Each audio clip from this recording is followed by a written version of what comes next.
Questo che faccio adesso parla di una cosa precisa. Poco fa parlavamo dell'importanza della lingua, delle parole, ma sono importanti anche i posti dove stiamo. Andando avanti le cose di questo passo si rischia tutti quanti di abitare dentro lo stesso schema. In realtà i luoghi sono ancora lì. Il pezzo che faccio adesso ha per titolo Un turista innamorato e parla di un turista che arriva a Palermo per la prima volta e si fa il corso del cuore.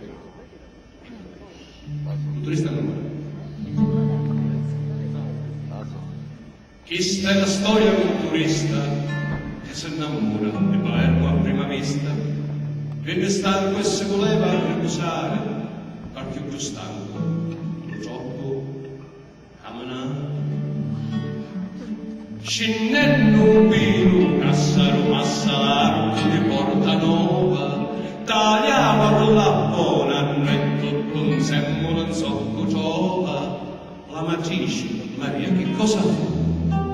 Resta fermo e non si muove più, tutta quanta la vuole spezzoliare e si mette a fotografare, ma non si cosa di fotografia, ti spuntasse per picarde con mia.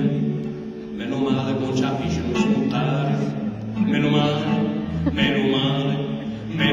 con già vicino smontare, meno male.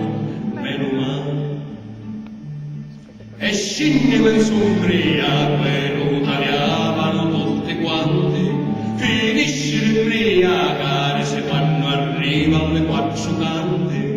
E stignone, Maria, che cosa fa? Resta fermo e non si muove più. Oggi piglia misure simmetria, una sola tagliata nella mia, e la gente si dice non si può fare, sono qua c'è sempre qua c'è da restare, meno male che ci dice non smontare, meno male che ci dice non smontare, meno male.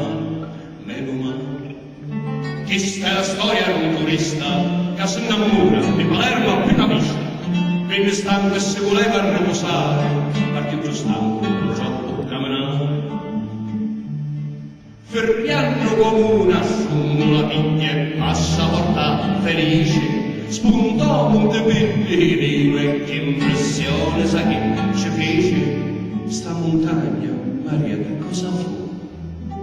Resta fermo e non si muove più, come un ciuro ricaricato in mezzo al mare. Sto profilo come si vuole fare, ti smontasse se non si facesse danno per portare te con me per tutto l'anno. Meno male con ci uffici non smontare, meno male con ci uffici non smontare.